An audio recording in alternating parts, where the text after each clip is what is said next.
Astaghfirullah. Bismillahirrahmanirrahim. Assalamualaikum warahmatullahi wabarakatuh.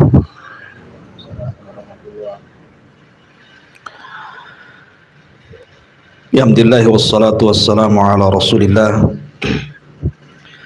wa ala alihi wa sahbihi wa mawalah wa la hawla wa la quwata illa billahi wa ba'du.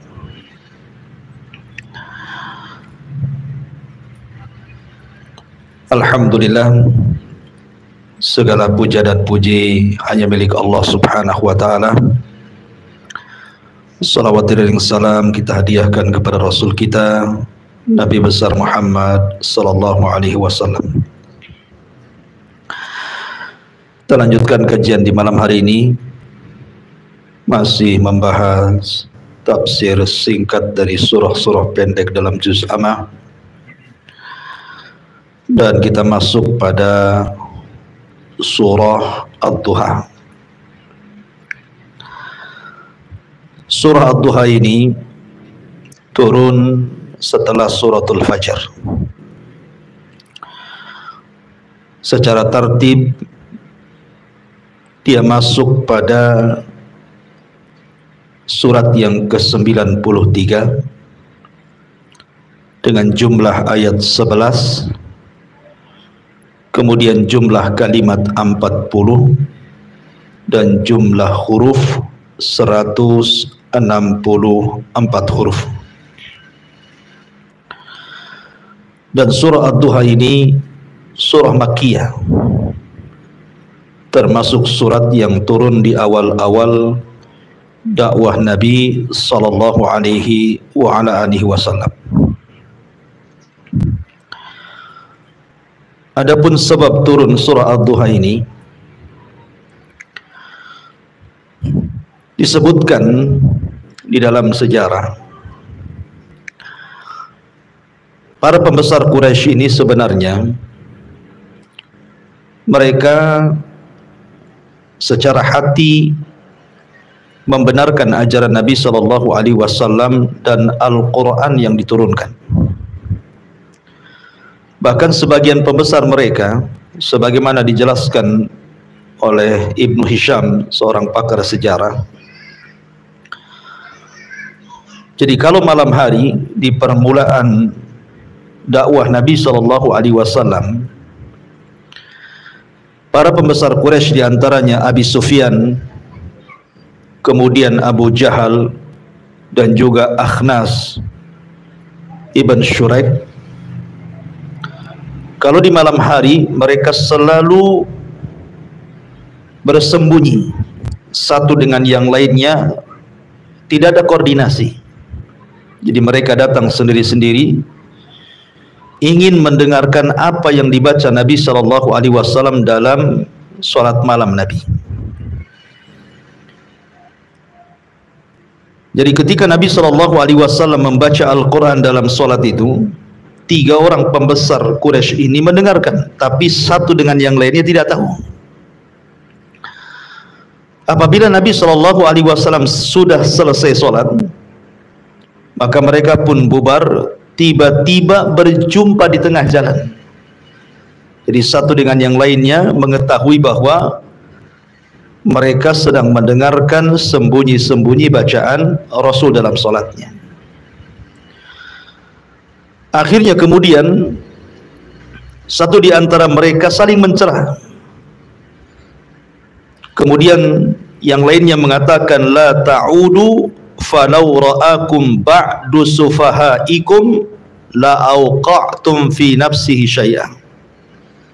Sebaiknya ini terakhir kali kita mendengarkan bacaan yang dibaca Muhammad itu. Sebab kalau seandainya orang-orang jahil tahu apa yang kita lakukan, dikhawatirkan kemudian ada perasaan mereka kepada Nabi sallallahu alaihi wasallam. Artinya sudahlah, sampai di sini jangan ulang.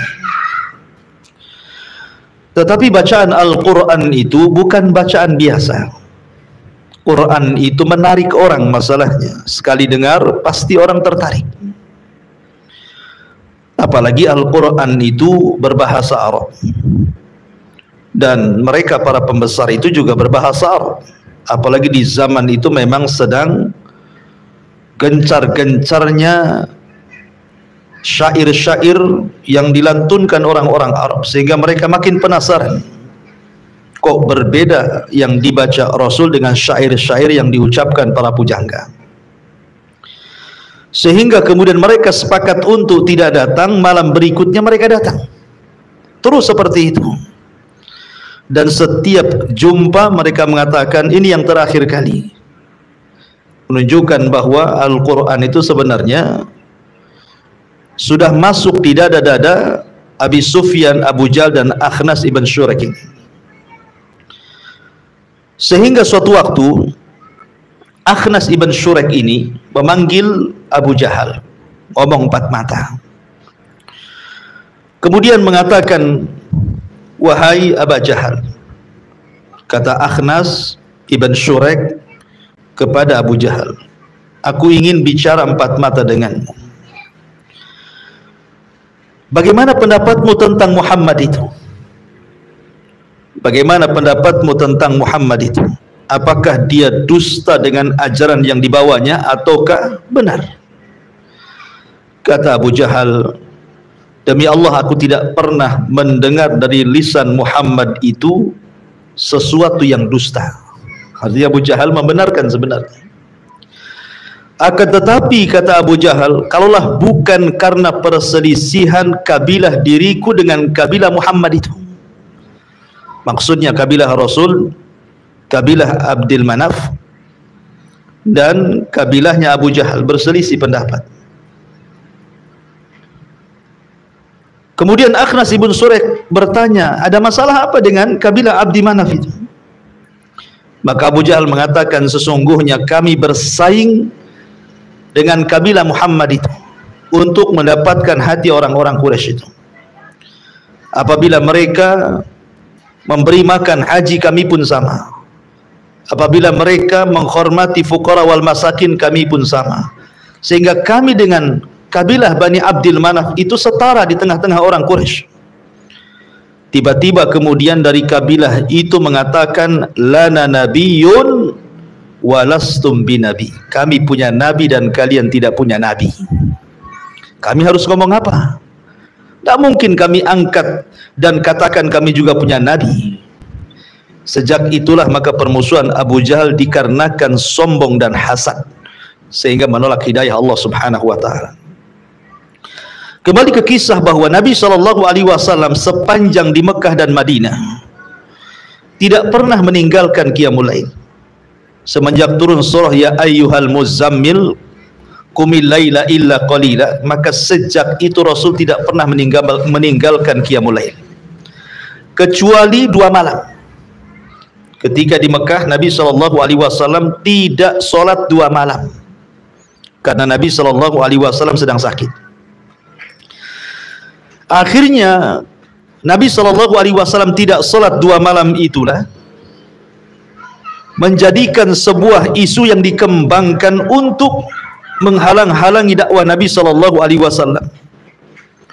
Datanglah seorang wanita jahat dari wanita-wanita Quraisy, namanya Arwa bintu Harbin, kunyahnya Ummu Jamil, istri daripada Abu Lahab. Arwa bintu Harbin itu yang Allah Subhanahu wa taala katakan hammalatul hatab, suka membawa kayu bakar kemana-mana untuk mengompori orang memusuhi Nabi. Jadi Arwa bintu Harbin ini datang kepada Nabi SAW setelah mengetahui bahwa 2 malam Rasul tidak salat dan tidak membaca Al-Quran, seolah-olah tidak turun wahyu kepadanya yang dibacanya. Maka Arwa bintu Harbin mengatakan, ya Muhammad, inni la arju an yakuna syaitanu qad tarakaka walam arahu qaribaka mundu lailataini aw thalathatin. Kata wanita ini kepada Nabi SAW, wahai Muhammad, sesungguhnya saya mengharap, sesungguhnya setanmu sudah meninggalkan dirimu. Jadi Arwa menganggap Jibril itu sebagai syaitan. Sesungguhnya setanmu yang setiap hari datang memberikan wahyu kepadamu sudah meninggalkan dirimu. dan saya tidak melihat syaitan mendekati dirimu sejak 2 malam atau 3 malam ini. Maka ucapan Arwah bintu Harbin ini menyebar. Apabila kemudian Nabi SAW 2 malam atau 3 malam tidak salat, kemudian wanita ini mengatakan, aina syaitanuk, di mana syaitanmu? Jangan-jangan Tuhanmu sudah akan memilih nabi yang itu bukan dirimu. Jangan-jangan syaitanmu akan memilih orang lain menjadi nabi bukan kamu, gitu maksudnya.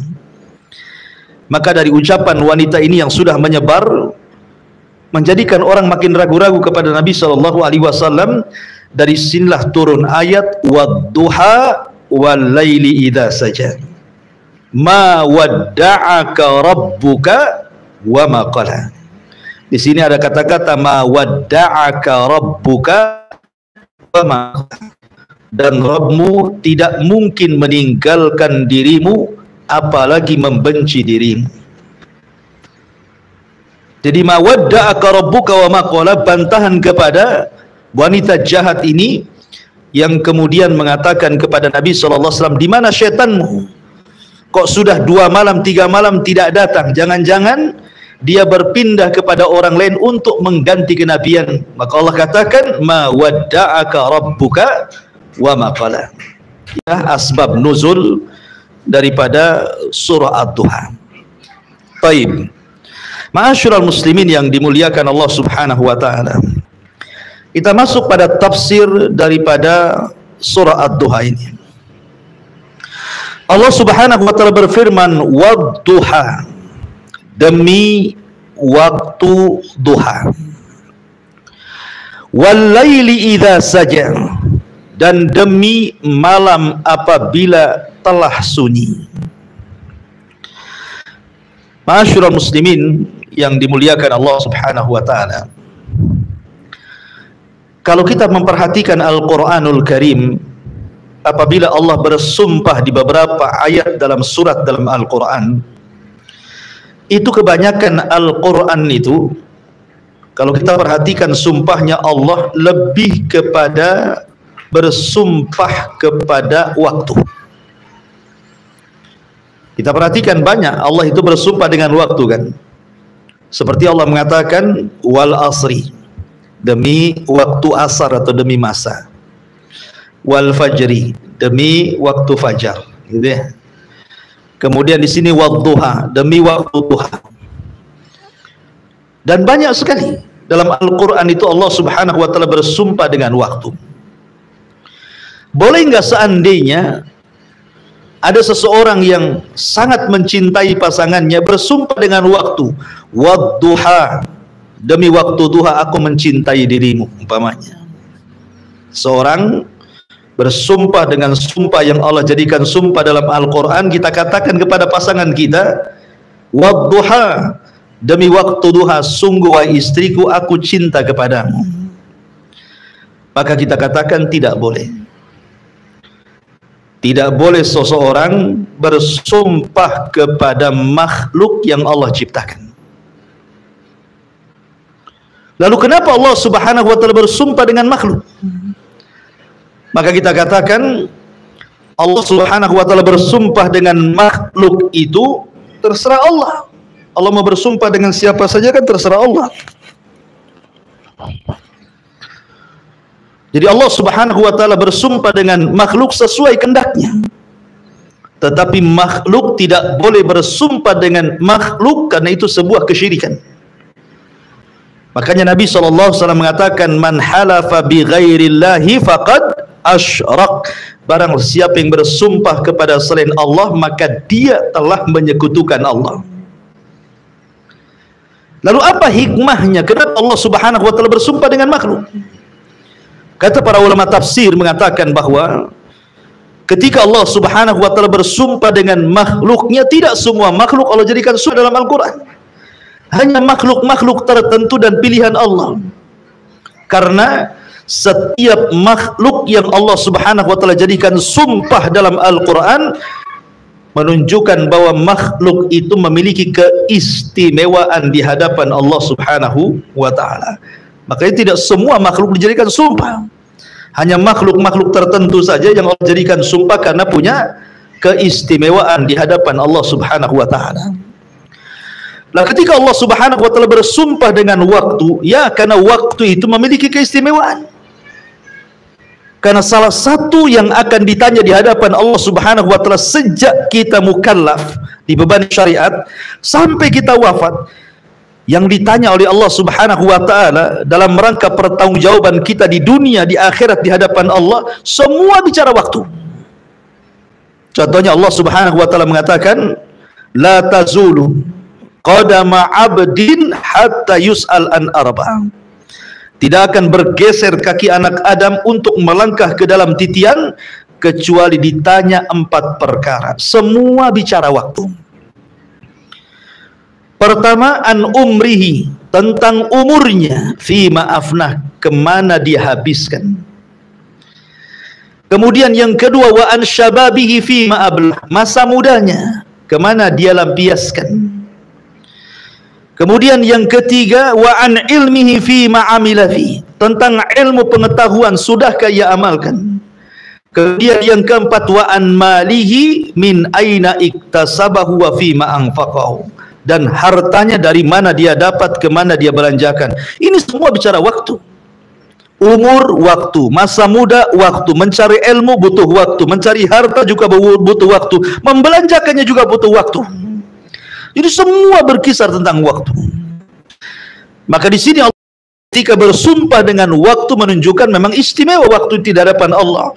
Makanya kita tahu bahwa Nabi SAW tidak pernah melepaskan hentakan nafasnya kecuali untuk beribadah kepada Allah Azza wa Jalla.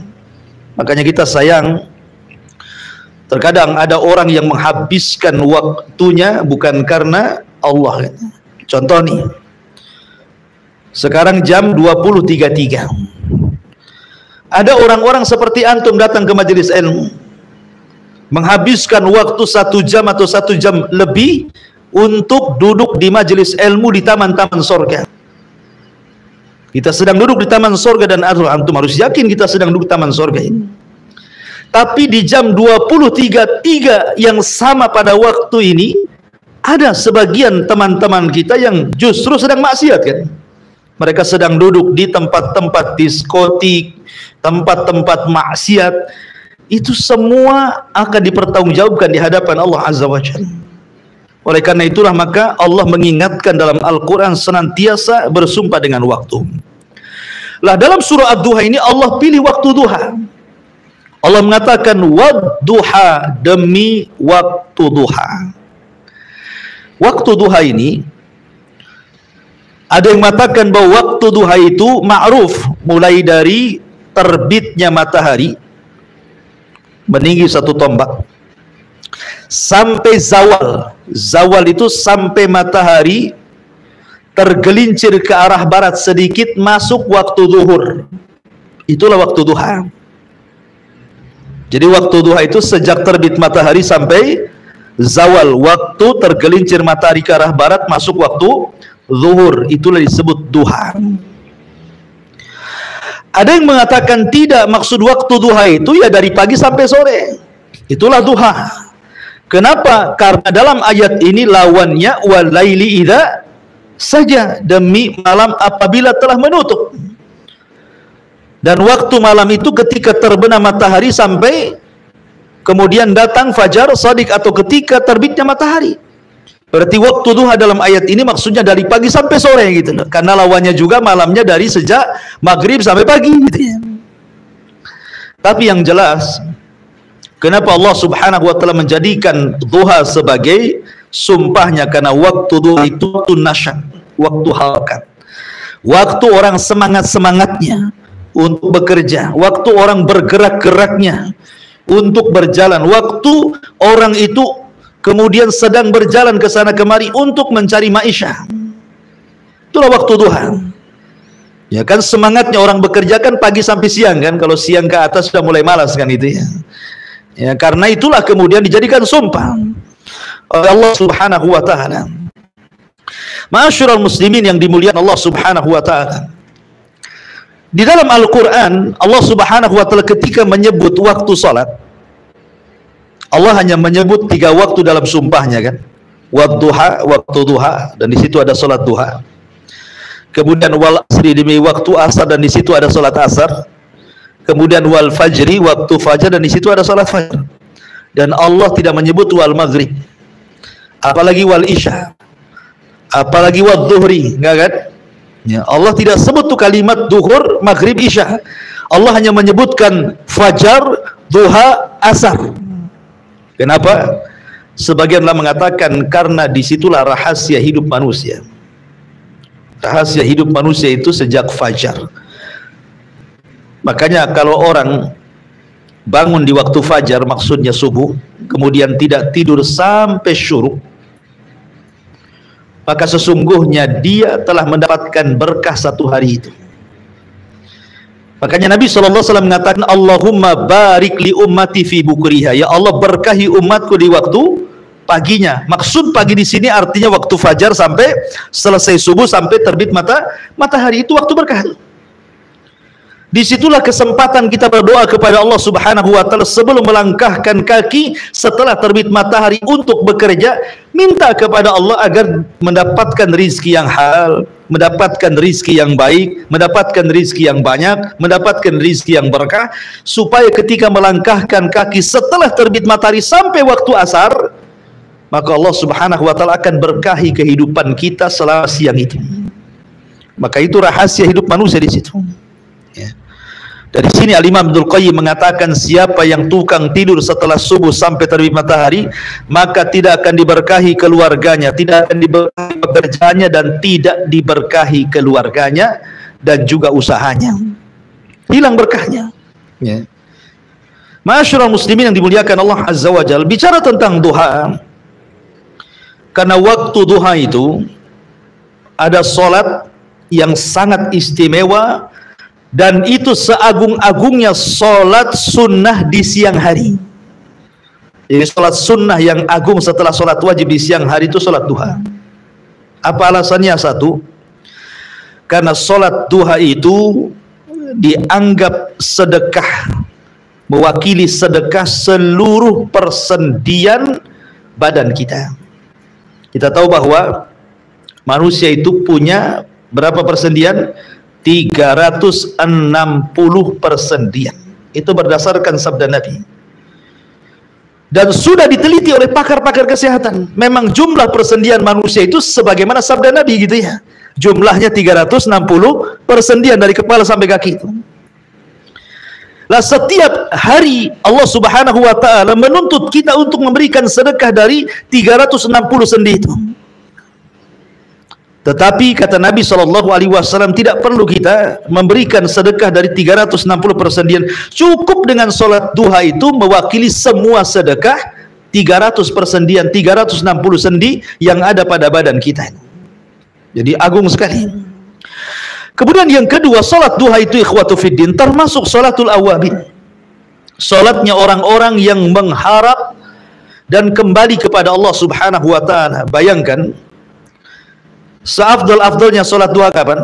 Saat anak-anak unta berlarian karena kepanasan kakinya. Ya, sekitar jam 10, 11 itu seafdal-afdalnya waktu duha itu. Karena Rasul mengatakan seafdal-afdalnya waktu duha hina tarbidul hisal, ketika anak-anak unta berlarian karena kakinya kepanasan. Kalau jam 8 kan belum panas gitu ya. 9 belum panas, biasanya panas itu jam 10, jam 11 itu mulai panas tuh. Disitulah seafdal-afdalnya waktu solat duha. Dan solat duha itu solatul awabin, solatnya orang yang mengharap dan ingin kembali kepada Allah. Bayangkan coba, di waktu duha dari pagi sampai zuhur itu ahli dunia sedang sibuk dengan dunianya. Orang yang punya toko sibuk dengan tokonya, orang yang punya pasar sibuk dengan pasarnya, orang yang punya ladang sibuk dengan ladangnya, orang yang punya sawah sibuk dengan sawahnya, orang yang punya kantor sibuk dengan kantornya, orang yang punya sekolah sibuk dengan sekolahannya. Pokoknya waktu itu sibuk-sibuknya ahli dunia dengan dunia. Tiba-tiba kemudian di tengah-tengah kesibukan manusia dengan dunia, Anda keluar dari kesibukan itu, kemudian Anda sholat. Menunjukkan Anda ini orang-orang pilihan. Keluar dari kesibukan dunia dan mengejar akhirat. Di tengah-tengah orang mengejar dunia, Anda mengejar akhirat. Makanya wajar solat duha itu disebut awabin. Ya, solat yang hamba yang ingin kembali mengharap Allah Subhanahu wa taala. Makanya besar pahalanya gitu kan. Karena di tengah-tengah orang mengejar dunia lalu Anda mengejar akhirat, menunjukkan Anda adalah orang pilihan Allah Subhanahu wa taala, karena tidak semua bisa orang di tengah-tengah kesibukan dunia tiba-tiba menyingkir dan menghadap Allah. Itu jarang sekali. Orang kalau sudah sibuk dunia mana mikir akhirat kan itu ya. Karena bagaimanapun dunia itu sagalatna amwaluna wa ahluna. Biasanya menyibukkan kita itu dunia itu. Tapi ketika orang sibuk tiba-tiba keluar, oh memang kita orang pilihan. Makanya salat disebut salatul awabin. Ya. Kemudian yang ketiga, solat duha itu termasuk kifayatullah lil muhafidin. Allah akan memberikan kecukupan kepada orang-orang yang melaksanakan duha. Boleh jadi ini juga ada orang yang berkeyakinan kalau ingin banyak rezekinya solat duha kan ini. Karena memang ada riwayat yang mengatakan dalam sebuah hadis kursi, Ibnu Adam arka'ali min awalin nahar arba'a raka'atin akfika akhirah.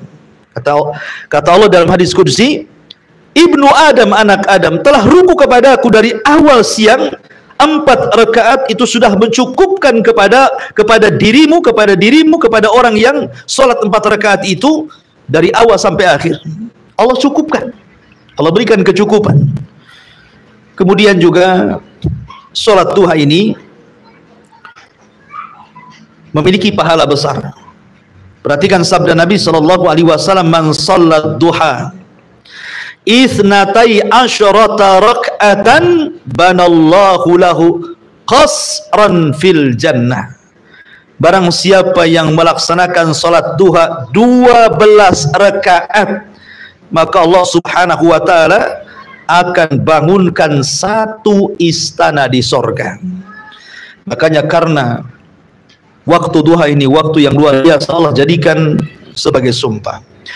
Kemudian Allah mengatakan walaili idza saja, dan demi malam apabila telah sunyi. Kenapa Allah Subhanahu wa taala bersumpah dengan malam? Dan tidaklah Allah bersumpah dengan malam kecuali malam ini ada keistimewaannya. Walaupun di satu waktu Allah Subhanahu wa taala meminta kepada kita untuk berlindung dari malam kan. Min syarri ghasikin idza waqab kan. Kita harus berlindung dari ghasik, kejahatan di malam hari. Ya. Tetapi malam hari juga keistimewaan luar biasa. Makanya ketika Allah Subhanahu wa taala bicara tentang ibadah di malam hari dalam surah Muzammil ayat 6 itu, inna nasyi'atal laili hiya asyaddu wat'an wa aqwamu qila. Sesungguhnya bangun malam itu lebih kuat mengisi jiwa, dan bacaan pada waktu itu lebih berkesan kepada hati kan. Itu menunjukkan bahwa ibadah di malam hari itu lebih afdal dibandingkan di siang hari. Kenapa demikian? Satu yang tadi, karena ayat ini menunjukkan bahwa ibadah di malam hari itu memang lebih kuat mengisi jiwa. Bahkan orang yang membaca Al-Quran itu lebih berkesan. Ini yang pertama. Yang kedua, karena ibadah di malam hari itu jauh daripada riya. Mau riya sama siapa? Orang sudah tidur semua. Kan gitu ya, antum umpamanya malam-malam, sepertiga malam, jam 2:30 atau jam 2 antum ke masjid, mana ada orang di masjid kan itu. Cuman masalahnya kalau antum ke masjid dicurigai antum pencotak infak. Karena jarang orang ke masjid malam-malam gitu ya. Kalau orang dulu kan biasa ke masjid malam-malam mau ibadah. Kalau sekarang karena masjid pun dikunci, tiba-tiba antum semangat habis dengar kajian ini 2:30 antum ke masjid, mungkin sudah di senter-senter sama satpam itu, ngapain tuh kan gitu ya. Besoknya dicek kotak infaknya ada enggak gitu, isinya ada enggak gitu. Tapi kalau kita perhatikan di malam hari kan orang sudah tidur semuanya, sehingga ikhlas itu lebih dekat kepada dia dibandingkan riya. Karena wasilah untuk riya itu sedikit sekali kan. Lain kalau di siang hari kan ramai orang sudah bangun semuanya gitu. Tapi di malam hari mau riya sama siapa? Makanya ada seorang cucu Nabi SAW atau cicit Nabi SAW, namanya Ali ibn Husain ibn Ali ibn Abi Talib, atau dikenal dengan Zainul Abidin. Zainul Abidin, satu-satunya keturunan Husain yang hidup di Karbala. Semua turunannya Husain kan meninggal di Karbala itu. Tidak ada yang selamat. Maksudnya yang laki-laki. Karena kita tahu bahwa nasab itu dari laki-laki kan itu. Jadi semua nasab Husain semua mati di Karbala kecuali satu orang. Karena ketika itu sedang sakit dan Husain saat dibunuh itu meminta agar diselamatkan. Maka dia diselamatkan dan dialah satu-satunya cucu dari cicit dari Nabi SAW dari Husain yang hidup. Namanya Ali bin Husain bin Ali bin Abi Thalib atau dikenal dengan Zainul Abidin. Ali As-Sajjad. Zainul Abidin ini dikenal ahli sedekah, sedekatus sir, disebut dengan sedekah sembunyi-sembunyi. Jadi kalau kita bicara tentang sedekatus sir, Nabi SAW bersabda apa? Sedekatus sir tutfi'u ghadab Rabbi. Sedekah yang diam-diam itu bisa meredam murkanya Allah. Jadi Zainul Abidin atau Ali bin Husain ini kalau tiap malam dia menggendong satu kaleng gandum. Dia cari orang-orang miskin kota Madinah. Sehingga setiap malam dia berkeliling ke orang-orang miskin di kota Madinah itu sampai 70 rumah orang miskin setiap malam dia taruh di situ. Setiap malam 70 rumah dia bawa, dia gendong, letakkan di situ, letakkan di situ, letakkan sudah. Kemudian malam berikutnya dia cari lagi, malam berikutnya dia cari lagi. Setiap malam seperti itu. Ya. Karena Allah Subhanahu wa taala berikan rezeki kepada Zainul Abidin ini, rezeki yang melimpah. Tapi orang-orang masih juga mencela Zainul Abidin dan mengatakan orangnya pelit, tidak pernah sedekah kepada fuqara wal masakin. Kenapa? Karena tidak diketahui orang sedekahnya. Coba kalau sekarang anak orang-orang kaya saat lebaran gitu ya, kalau ngasih ampau itu berjubel di pagar rumahnya, ngantri. Ya. Dari mana kita tahu? Ya karena ada pemberitaan. Rupanya sudah disiapkan wartawan untuk meliputkan gitu ya, supaya tahu si anu sekian sedekahnya, berapa ratus orang atau ribu orang yang berjubel di rumahnya. Ya. Tapi orang dulu berusaha untuk menyembunyikan sedekahnya. Ketahuannya bahwa yang bersedekah Zainul Abidin atau Ali bin Husain setelah wafatnya. Jadi orang dulu itu kebaikannya baru dikenang setelah wafatnya. Kalau orang sekarang kebaikannya dikenang ketika masa hidupnya. Ketika wafatnya malah dibicarakan keburukannya. Ya. Jadi Zainul Abidin ini ketika meninggal dunia, orang-orang miskin yang mencelanya menyesal karena tidak ada lagi gandum yang biasa mereka dapati saat membuka pintu di depan rumahnya. Kemudian tersebar kabar orang yang memandikan jasad Zainul Abidin itu mengatakan bahwa di pundak Zainul Abidin banyak luka. Ya, karena sering menggendong gandum itu. Lihat bagaimana ibadatus sir, dan itu dilakukan di malam hari. Kenapa Zainul Abidin memilih waktu malam? Yaitu karena malam hari itu seseorang itu keikhlasannya akan mudah dibandingkan di siang hari. Maka ibadah di malam hari itu lebih ikhlas dibandingkan di siang hari. Kemudian juga ibadah di malam hari itu mazid tadabburin wa tafahmin. Ada tambahan tadabbur. Jadi orang kalau ingin menghafal Quran, membaca sesuatu, belajar gitu kan, itu lebih masuk tuh. Lebih masuk karena tidak bising seperti di sini gitu ya. Di malam lebih syahdu kalau ada di sini sumpah dengan malam. Taib. Kemudian Allah mengatakan ma wadda'aka rabbuka wa ma qala. Ma wadda'aka rabbuka wa ma qala. Tuhanmu tidak meninggalkan engkau wahai Muhammad dan tidak pula membencimu. Tadi sudah saya katakan sebab turunnya adalah ketika Jibril 2 malam tidak turun kepada Nabi sallallahu alaihi wasallam. Sehingga Nabi sallallahu alaihi wasallam sempit dadanya, 2 malam tidak sholat malam dan tidak membaca Al-Qur'an. Kemudian datang wanita jahat, istri daripada Abu Lahab, Hammalatul Hatab. Kemudian mengejek Nabi sallallahu alaihi wasallam dan mengatakan, "Aina syaitanuk? Di mana syaitanmu? Jangan-jangan setanmu sudah mencari orang untuk dijadikan nabi yang bukan dirimu," katanya. Maka Allah Subhanahu wa taala tahu, qad na'lamu annaka tadiku sadruka. yaqulun, kami tahu sempit hatimu wahai Muhammad terhadap apa yang mereka katakan kepadamu. Makanya Allah Subhanahu wa taala hibur dan Allah turunkan ma wadda'aka rabbuka wa ma qala. Tuhanmu tidak meninggalkan dirimu dan pula tidak membencimu. Lihat, di sini ada perbedaan antara wadda'aka dan qala. Wadda'aka di situ dimunculkan dhamir mukhatab. Ka, ada kaf di situ ya, wadda'aka. Sementara dalam kalimat qala tidak, Allah tidak mengatakan qalaka gitu ya. Qalaka harusnya kan begitu. Ya kan, namanya sesuatu yang ma'tuf, sesuatu yang sifatnya diatofkan, disandarkan kepada kalimat sebelumnya, harusnya ma wadda'aka rabbuka wa ma qalaka, kan gitu. Allah Subhanahu wa taala ketika mengatakan ma wadda'aka dimunculkan kata ganti mukhatab, orang yang diajak bicara, ka, kamu. Allah tidak meninggalkan kamu, kamunya disebut di situ. Ya. Sementara ketika Allah Subhanahu wa taala mengatakan qala, Allah tidak mengatakan wa ma qalaka, tetapi wa ma qala. Dan Allah tidak membenci, ya takdirnya kamu gitu ya, tapi tidak dimunculkan di situ. Kenapa di sini? Ya, ini kan pertanyaan.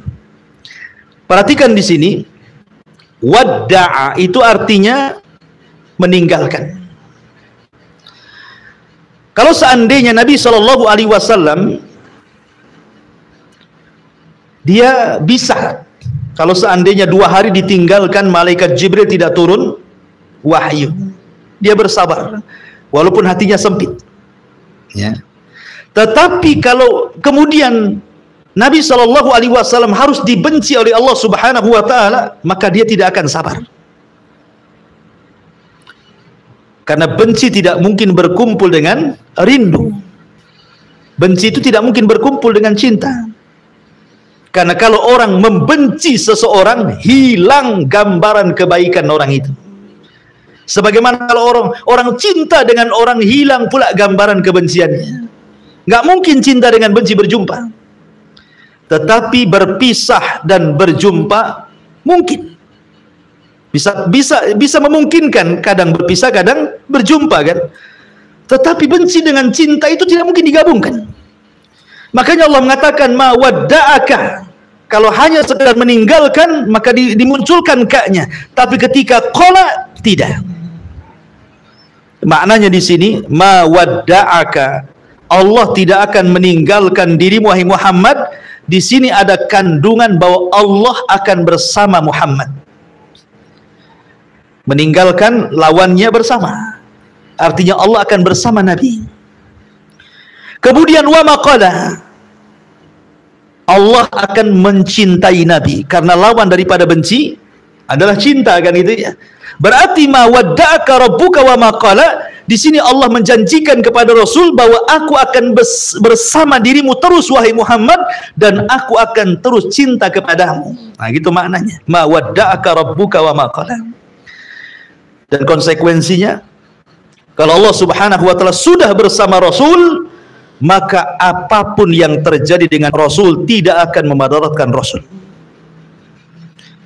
Makanya kenapa di dalam surah Al-Fatihah apabila kita mengatakan iyyaka na'budu wa iyyaka nasta'in, hanya kepadamu ya Rabb kami beribadah dan hanya kepadamu kami ya Rabb meminta pertolongan.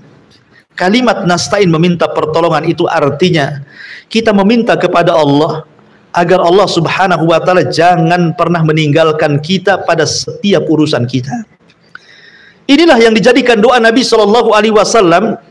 Dalam sebuah doanya Nabi SAW mengatakan, ya Rabb la takilni nafsi tarfa, ya Rabb la takilni ila nafsi tarfata ainin.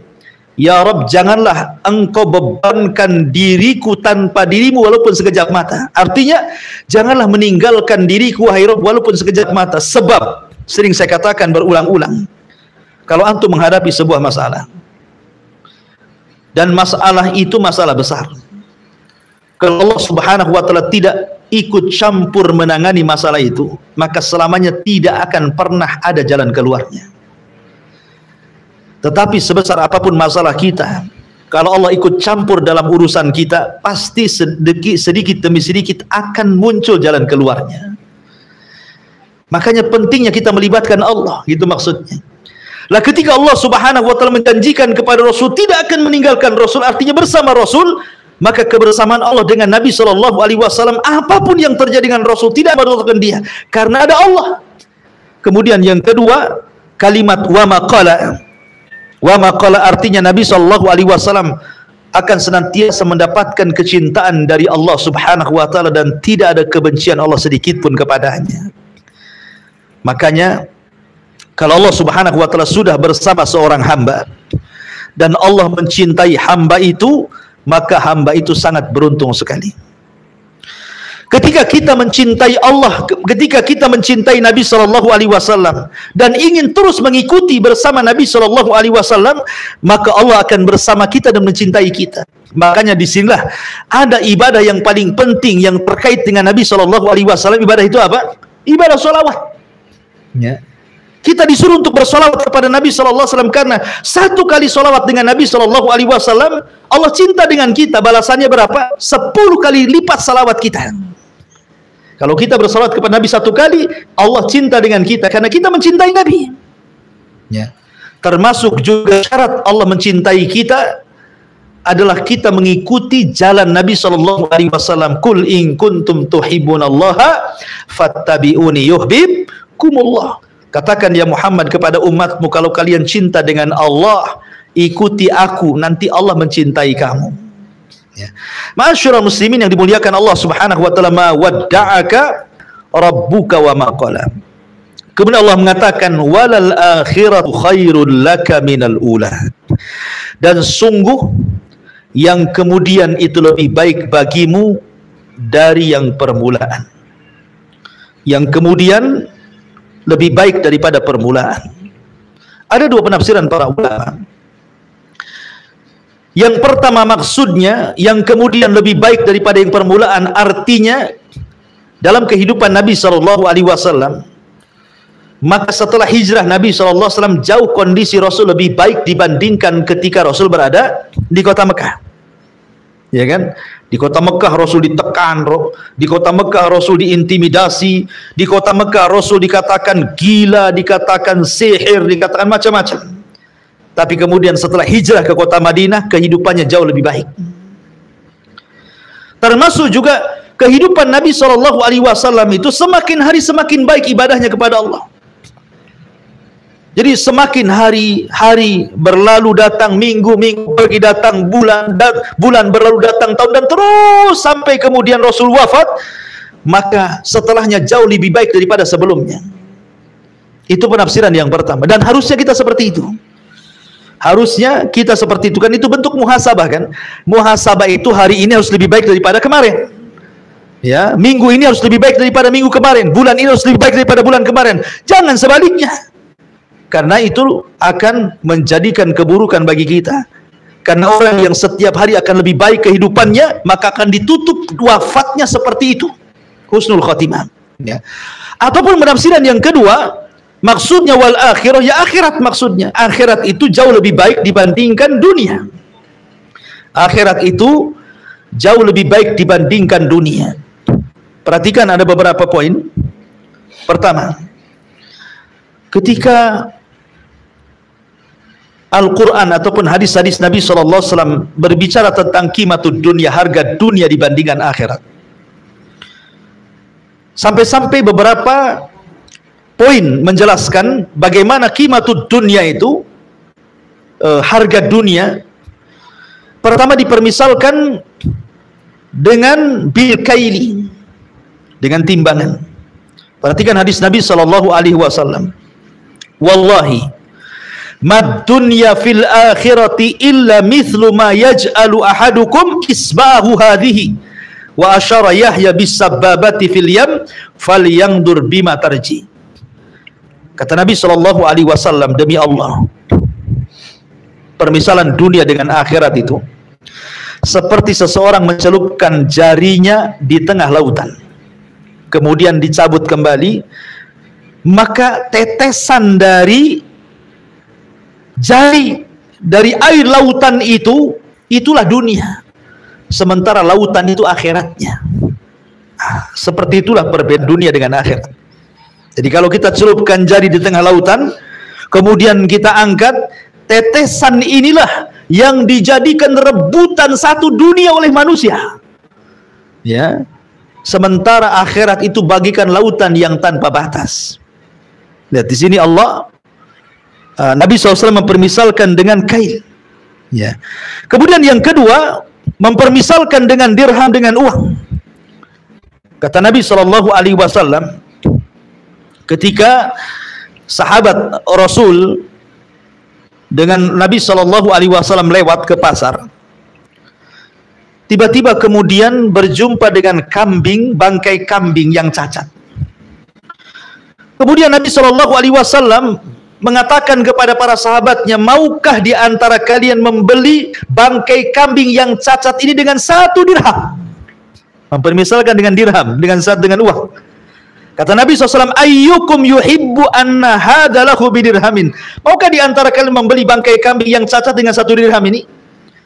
Faqalu, sahabat mengatakan, tidak mungkin wahai Rasul, seandainya binatang ini hidup, kalau cacat siapa yang mau 1 dirham? Ya. Maka Nabi SAW mengatakan, ketika sahabat mengatakan seperti itu, fa wallahi lad dunya ahwan 'ala Allah min alaikum. Demi Allah, dunia ini jauh lebih rendah. Dunia ini jauh lebih rendah dibandingkan dunia. Ya.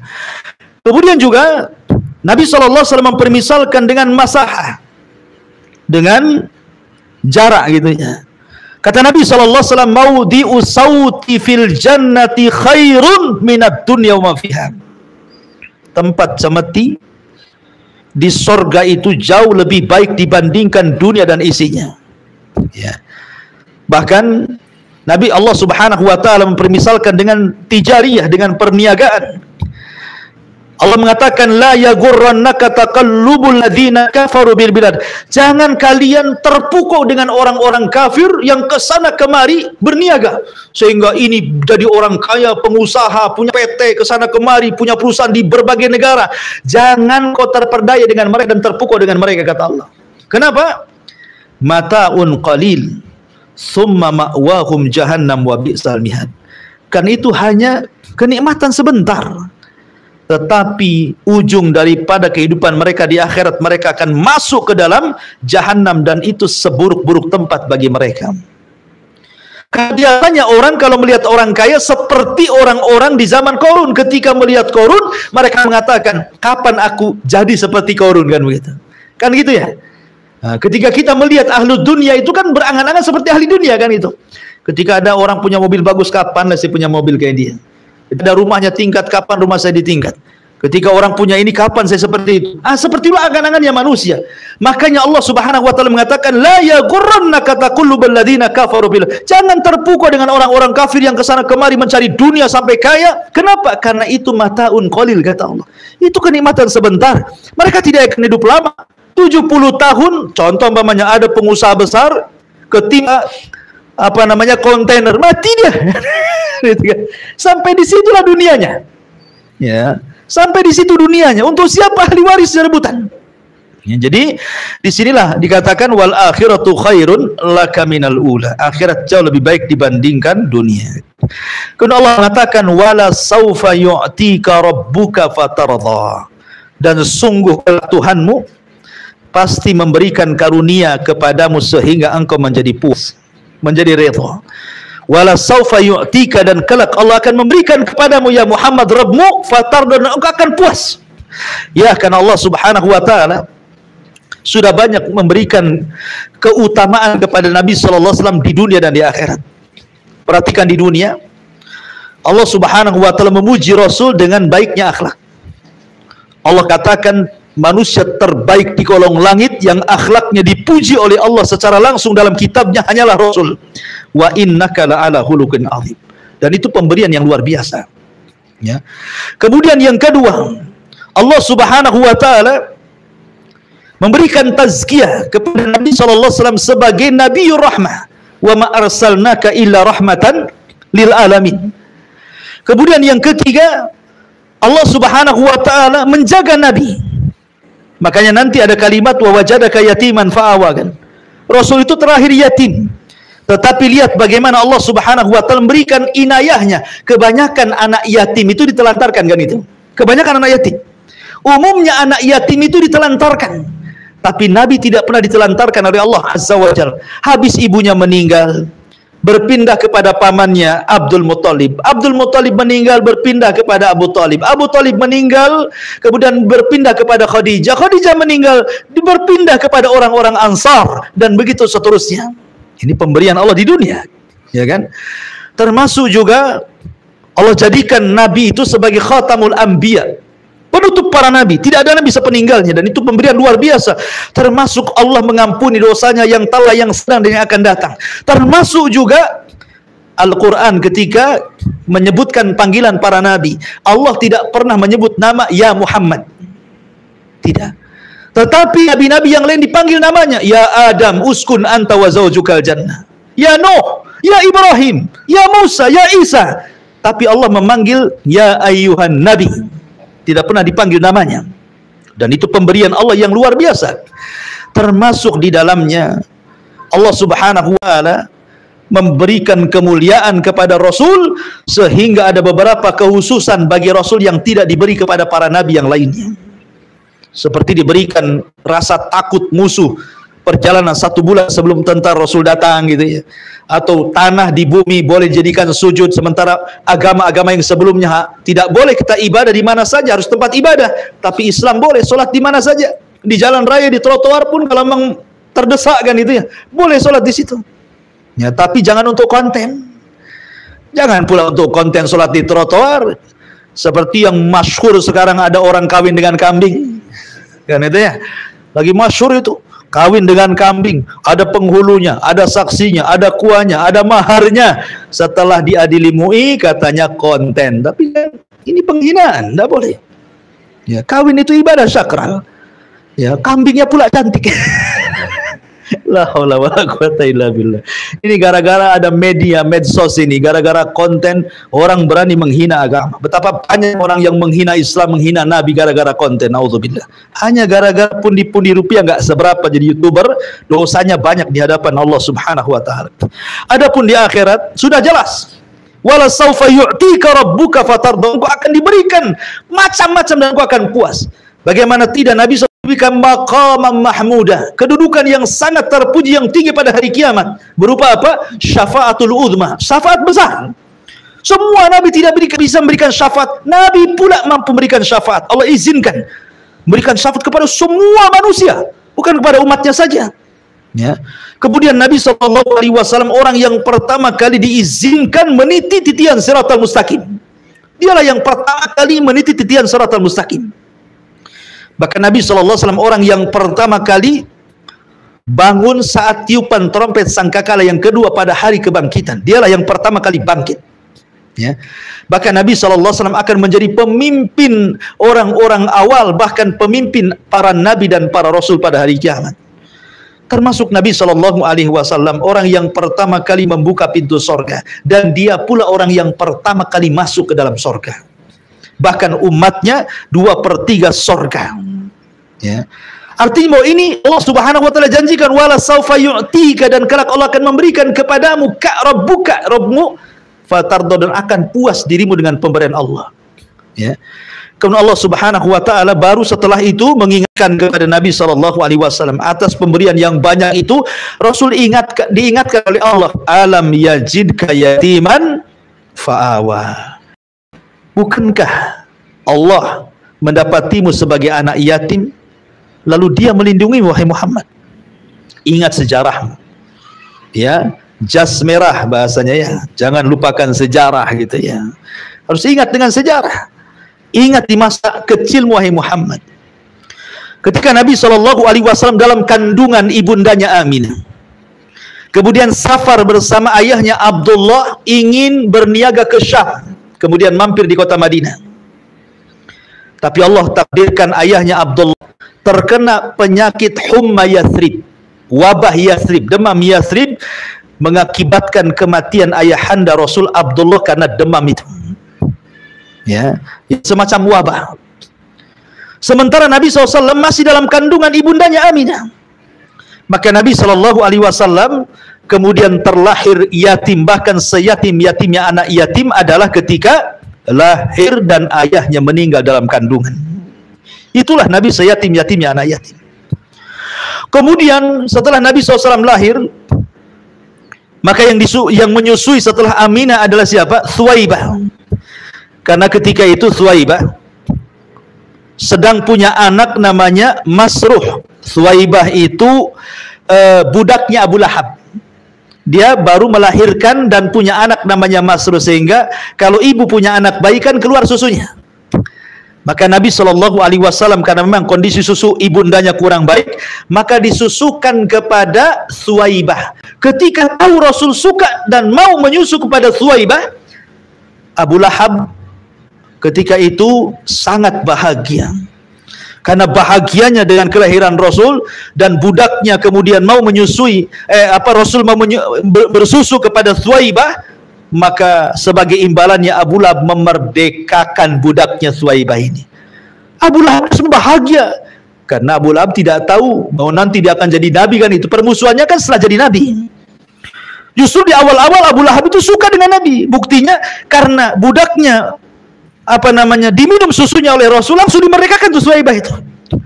Dan Thuwaibah ini sempat hidup ketika Nabi SAW hijrah dari Madinah. Dia ingin memberikan hadiah kepada Thuwaibah ke Mekah, tapi sayang Thuwaibah sudah meninggal dan anaknya juga Masruh sudah meninggal dunia. Ingin membalas kebaikannya karena Rasul itu tidak pernah melupakan kebaikan orang, ya, tapi sayang sudah meninggal semua, ya. Maka karena tahun itu dikenal Bani Bakar Hawazin itu terjadi paceklik hebat, Bani Sa'diyah, sehingga datanglah 10 wanita dari Bani Bakar Hawazin dari kabilah Sa'diyah itu mencari bayi-bayi susuan dari orang-orang kaya yang ada di kota dengan imbalan, dengan sebuah imbalan. Maka angkatlah 10 wanita dari Bani Sa'diyah, dari Bani Bakar Al-Hawazin itu. Perangkat 10 wanita. Salah satu dari 10 wanita itu adalah Halimah Sa'diyah. Ya.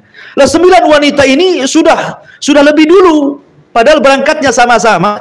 Karena memang Halimah menggunakan atan itu keledai perempuan, sehingga kan jalannya kurang gitu ya. Dan juga unta yang sangat rapuh, yang sangat kecil, yang sangat kurus, sehingga ketinggalan dari 9 wanita yang sebelumnya sudah berangkat. Ketika sampai di Mekah, 9 orang wanita kawannya sudah mendapatkan bayi-bayi orang kota untuk dibawa pulang, sementara Halimah sudah tidak mendapatkan siapapun yang ada di kota Mekah itu kecuali Nabi SAW. Itu pun ditolak oleh para wanita-wanita yang datang. Alasannya kenapa? Pertama, memang keluarganya miskin. Yang kedua, memang Rasul anak yatim. Ya, tidak mau mereka. Kalau saya ambil, dibayar apa saya ini, bahasan seperti itu, sehingga tidak diambil tuh bayi itu. Kecuali Halimah Sa'diyah. Maka ketika mengetahui tidak ada bayi kecuali Nabi SAW, suaminya ketika itu datang kepada istrinya dan mengatakan, sudahlah nggak apa-apa, kita ambil saja, mudah-mudahan membawa berkah. Itu harapan suaminya. Harapan suaminya kepada istrinya Halimah Sa'diyah agar dibawa sajalah orang ini. Akhirnya kemudian Abdullah ibn Harith setelah mengatakan kepada Halimah Sa'diyah istrinya, dibawalah bayi Nabi. Tetapi masalahnya subhanallah, baru saja berada di pangkuannya atan itu, atan saya katakan tadi apa? Keledai perempuan. Keledai perempuan ini dia harus mengeluarkan susu kalau punya anak kan. Ini kan tidak punya anak, nggak keluar susunya. Tiba-tiba keajaiban Allah Subhanahu wa taala, penuh susunya tuh keledai perempuan itu. Padahal di malam itu mereka tidur sejelek-jeleknya kondisi karena kelaparan. Tiba-tiba setelah membawa bayi Nabi, tiba-tiba susunya menggelembung, padahal tidak punya anak tuh keledai perempuan itu. Karena berkahnya Rasul, akhirnya mereka pun minum dari air susu keledai itu dan mereka pun merasa segar. Akhirnya mereka pun sehat. Kata Abdullah ibn Harith suaminya, subhanallah, anak ini sungguh mubarak, diberkahi. Maka berangkatlah menuju Bani Bakar atau Hawazin atau kabilah Sa'diyah. Rupanya mereka duluan yang sampai dibandingkan 9 wanita yang sudah dahulu membawa bayi itu. Karena berkahnya jadi kuat tuh binatangnya. Ya. Dan ketika Rasul sampai saja turun hujan. Kan itu kan sudah lama paceklik tuh. Ya, daerah itu.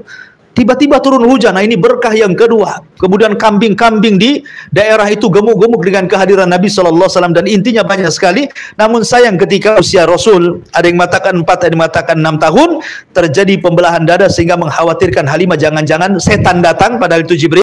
Kemudian dikembalikan kepada ibundanya Aminah. Lah ketika Aminah kemudian hendak ziarah kuburan ayahandanya Rasul SAW ke Madinah, kemudian pulangnya di Allah takdirkan dia meninggal dunia. Maka kemudian Aminah itu kan punya budak namanya Barakah, atau dikenal dengan Ummu Aiman. Maka Ummu Aiman membawa Rasul ketika itu masih kecil gitu ya, untuk dititipkan kepada pamannya siapa? Kepada kakeknya Abdul Muthalib. Tapi Abdul Muthalib hanya 2 tahun, kemudian diserahkan, diwasiatkan kepada Abu Talib. Karena Abu Talib ini miskin, kemudian Nabi SAW dilatih berniaga, dilatih bekerja, sampai akhirnya Allah berikan anugerah kepada Rasul istri yang kaya, yang soleha, yang disebut dengan Khadijah. Saat pamannya meninggal, Khadijah meninggal, kondisi Rasul terpuruk, maka datang orang-orang Ansar masuk Islam dan akhirnya menjadi pelindung Nabi SAW. Wa wajadaka yatiman fa'awa. Maka Allah jadikan kau yatim, tetapi Allah tetap melindungi kamu. Rasul tidak terlantar. Di mana banyak orang-orang yatim terlantar, tapi Rasul tidak terlantar sama sekali. Kenapa? Fa'awa, Allah yang melindungi.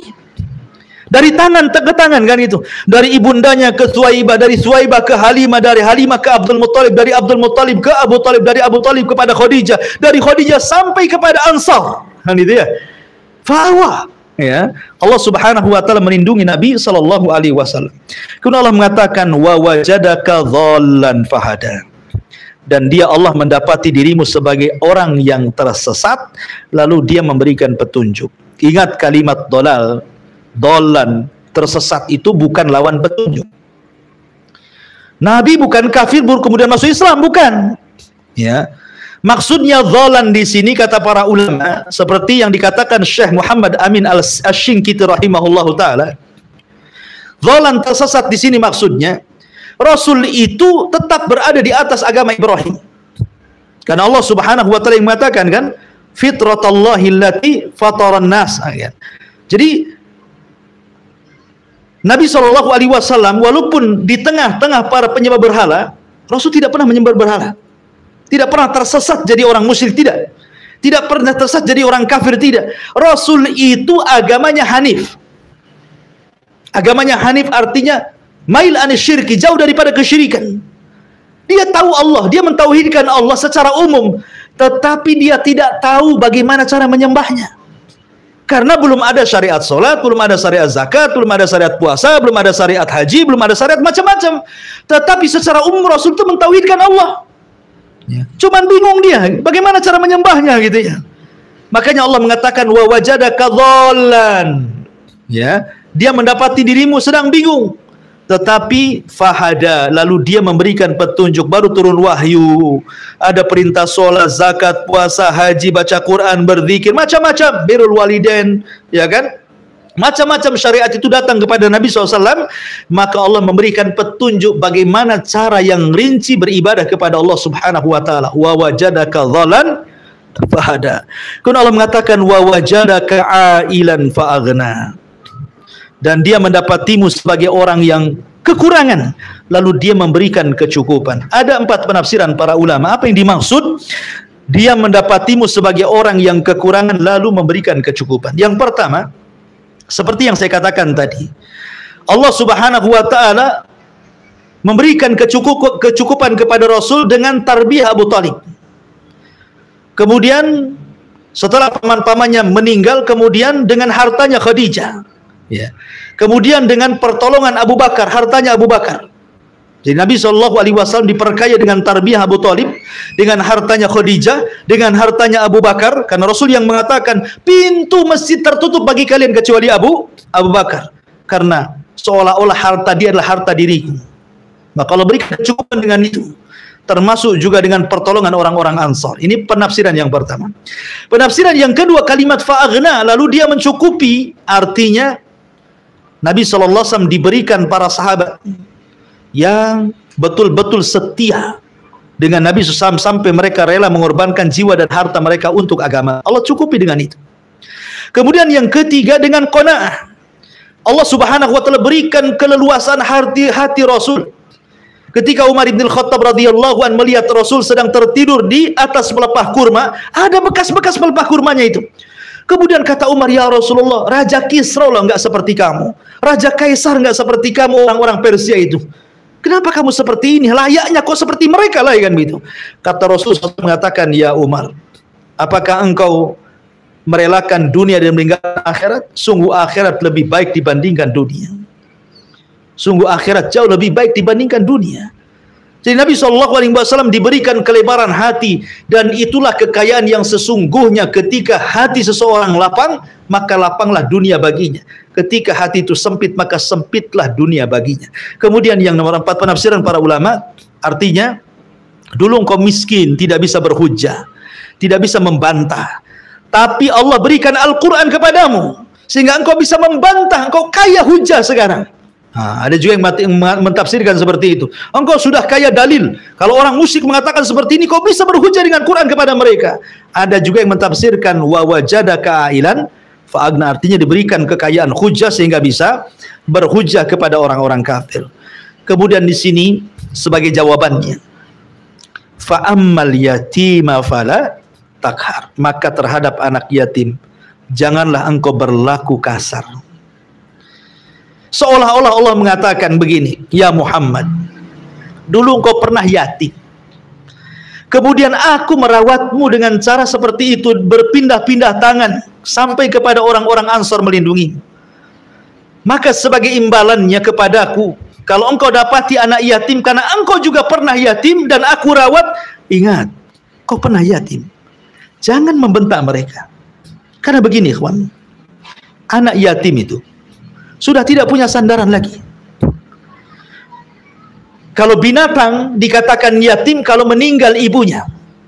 Lihat kucing, kalau sudah menikah, ayahnya mana peduli dengan anaknya, yang membesarkan ibunya, kan begitu ya. Sehingga ketika ibu kucing itu mati, maka anaknya yatim. Itu kalau binatang dikatakan yatim itu kalau ibunya mati.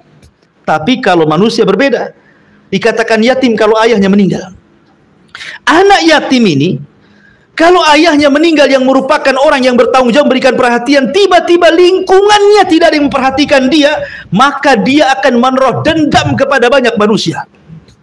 Dia akan jadi jahat, anak yatim itu. Ya, makanya kenapa ada, saya kok anak yatim ini kok gini ya. Saya kan ada orang tua mengatakan anak ini punya sih anak angkat anak yatim, tapi nakalnya luar biasa, kan itu ya. Itu ujian luar biasa. Makanya ketika anak yatim ini kemudian hilang bapaknya, kemudian masyarakat setempat menggantikan posisi ayahnya, menyayangi anak yatim ini, mengusap rambutnya, kemudian mengkafilnya, maka anak yatim ini akan lembut, dan nanti kalau dia sudah dewasa, maka dia akan berlaku hal yang sama kepada anak-anak yatim. Tapi kalau masyarakat tempatan itu tidak sayang dengan anak yatim, ya, sama sekali tidak peduli dengan anak yatim, maka anak yatim ini besar dan akan menjadi dendam bagi masyarakatnya. Makanya di sini ditarbiyah oleh Allah Subhanahu wa taala, fa ammal yatima fala takhar. Maka terhadap anak-anak yatim jangan kau berlaku sewenang-wenang wahai Muhammad. Ma'asyiral muslimin yang dimuliakan Allah Subhanahu wa taala, perlu dipahami ya, kenapa Allah Subhanahu wa taala dan apa hikmahnya Allah Subhanahu wa taala memilih nabinya dari anak yatim. Kenapa Rasul dipilih menjadi nabi dan Rasul dan menjadi akhir bagi seluruh para nabi dan Rasul, dan kondisinya yatim? Apa hikmahnya gitu ya? Allah memilih Rasul dari kalangan anak yatim, bukan dari kalangan orang-orang yang tidak yatim. Yang pertama, kata para ulama, supaya nabi kelak dia tidak bersandar kepada manusia kecuali kepada Allah. Sebab seorang anak kalau ada bapaknya pasti bersandar kepada orang tuanya, bersandar kepada ayahnya. Ketika Rasul tidak punya ayah, maka sejak itu dia sudah bersandar kepada Allah. Dihilangkan persandaran dia kepada makhluk dan hanya bersandar kepada Allah Subhanahu wa taala. Kemudian yang kedua, kebanyakan orang kalau anak yatim itu biasanya aibnya tidak tertutup. Aibnya tidak tertutup, akan muncul aibnya anak yatim itu. Ya, karena memang dia yatim. Terkadang ada keluhan-keluhan dari ibunya terhadap ayahnya, sehingga aibnya muncul di tengah-tengah masyarakat. Maka dengan cara itulah Allah Subhanahu wa taala ingin mengatakan kepada Nabi SAW, engkau dulu yatim, nasib baik aku akan merawatmu, aku yang merawatmu sampai kau jadi Nabi dan Rasul. Maka karena anak yatim itu tidak mudah untuk menutup aib mereka, tutup aib mereka. Kau seorang Nabi, kau pernah yatim, tutup aib mereka. Ya. Kemudian yang kedua, supaya ja'alahu yatiman liya'lam kulla ahadin anna fadilatahu minallah ibtidaan. Dijadikan Nabi SAW anak yatim supaya setiap orang mengetahui bahwa karunia itu langsung datang dari Allah, bukan dari kedua orang tuanya. Allah yang mendidik Nabi SAW, termasuk juga yang terakhir, an ya'rifa qadral yatama, supaya Rasul tahu kedudukan anak yatim. Makanya Allah jadikan dia anak yatim, supaya kalau sudah besar tahu kedudukan anak yatim. Kenapa demikian? Terkadang orang hidup susah itu supaya dia bisa susah, seperti Nabi Yusuf alaihi salatu wassalam tidak pernah kenyang. Walaupun dia jadi menteri ekonomi kan itu di masa Fir'aun itu kan, dia orang kaya, tapi kalau makan gak pernah kenyang Nabi Yusuf itu. Sampai-sampai ditanyakan, kenapa engkau tidak pernah kenyang wahai Yusuf? Ketika engkau makan, apa kata Yusuf? Akhafu an ashbafa an salji'a. Aku takut kalau aku kenyang, aku lupa lapar. Aku lupa jadi orang susah. Ya. Tetapi orang kaya kalau kemudian berusaha untuk terbiasa susah, ketika dia hilang kekayaannya, terbiasa dia susah kan itu. Tapi ketika orang kaya tidak biasa susah, Allah uji dengan kesusahan, bisa-bisa dia mati berdiri itu. Betapa banyak orang kaya yang kemudian mati gila kan itu ya, gara-gara tidak terbiasa susah. Wallahu alam. Kemudian Allah mengatakan fa ammal yatima fala taqhar. Adapun anak yatim jangan kau membentaknya. Kenapa demikian? Orang-orang jahiliyah, kalau seandainya Allah berikan rahmat pada hatinya, kasih sayang kepada hati orang-orang Arab jahiliyah, terutama orang-orang tua kafir Quraisy itu, seperti Abu Jahal, Abu Sufyan, Abu Jahal, kemudian yang lainnya, diberikan sedikit rahmat dalam hatinya, tentu mereka akan mudah menerima hidayah Allah. Tetapi karena para pembesar Quraisy itu hatinya keras, tidak punya rahmat kepada anak-anak fuqara wal masakin, kepada anak-anak yatim, wajar kalau mereka kemudian mendustakan agama. Lihat firman Allah Azza wa Jalla, ara'aita alladhi yukadzibu bid-din fadzalika alladhi yad'ul yatim wala yahuddu ala ta'amil miskin. Tidakkah kau lihat para pendusta agama itu? Mereka orang-orang yang menghardik anak yatim dan tidak menyeru manusia untuk memberi fuqara wal masakin. Itulah pendusta agama. Dan itu para pembesar Quraisy. Kalau seandainya para pembesar Quraisy ada sedikit rahmat dalam hatinya, cinta dengan fuqara wal masakin dan anak yatim, yakin hidayah akan masuk. Tapi karena keras hatinya, hidayah tertutup kepada mereka. Sehingga Allah turunkan ayat ara'aital ladzi yukadzibu bid-din. Masyurul muslimin yang dimuliakan Allah Subhanahu wa taala, masih banyak ya ini karena sudah 9:30 ya. Sudah malam ya. Insyaallah kita lanjutkan tafsir surah Wadduha. Sebelum saya tutup, mungkin di antara ibu bapak ingin bertanya, silakan kalau ingin bertanya. Kita buka tanya jawab 1 atau 2 pertanyaan.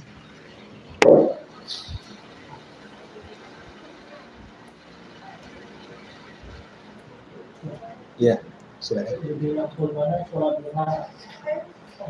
Jam 10, tapi di tempat kerja daripada sholat duha jam 7 atau jam 8 tapi di rumah.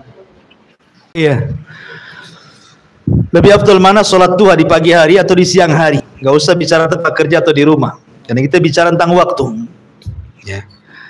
Sholat duha itu boleh dikerjakan di awal waktu.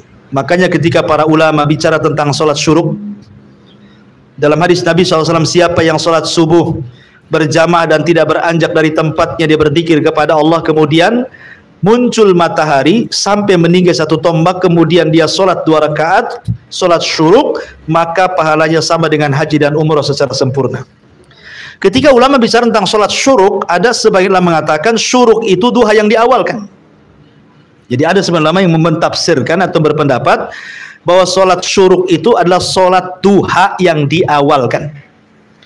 Tapi sebagian ulama mengatakan tidak, ya syuruk sendiri, duha sendiri, karena syuruk itu ada kaitan dengan hadis tadi, satu rangkaian dengan orang yang sholat subuh berjamaah dan tidak beranjak dari tempatnya, kemudian dia sholat 2 rakaat, maka pahalanya sama dengan haji dan umrah secara sempurna. Ada yang mengatakan duha sendiri, syuruk sendiri. Tapi ketika ulama mengatakan bahwa itu adalah bagian daripada sholat duha yang diawalkan, menunjukkan boleh sholat duha itu diawalkan. Tetapi kalau bicara tentang afdoliyah waktu, sekali lagi karena ada hadis Rasul bahwa afdol-afdolnya sholat duha itu hina tarmadul fisal, ketika anak-anak unta itu berlarian, ya, artinya di waktu-waktu ketika bumi sudah panas, ya kan, aspal sudah panas gitu ya, jalan sudah panas, halaman rumah sudah panas. Nah, itulah seafdol-afdolnya waktu duha, mau di kantor mau di rumah sama saja, ya. Ada yang mengatakan sholat duha itu tidak terbatas, yang penting 2 rakaat 2 rakaat. Tapi ada yang mengatakan bahwa duha itu dibatasi 8 rakaat, ya kan. Ada yang mengatakan 12 rakaat, tergantung khilaf, ya kan. Tapi yang jelas ya kita sholat duha saja, mau 2 rakaat, mau 4 rakaat, mau 8 rakaat, kan itu. Yang penting kita melaksanakan duha, dan itu seafdol-afdolnya waktu. Wallahu a'lam.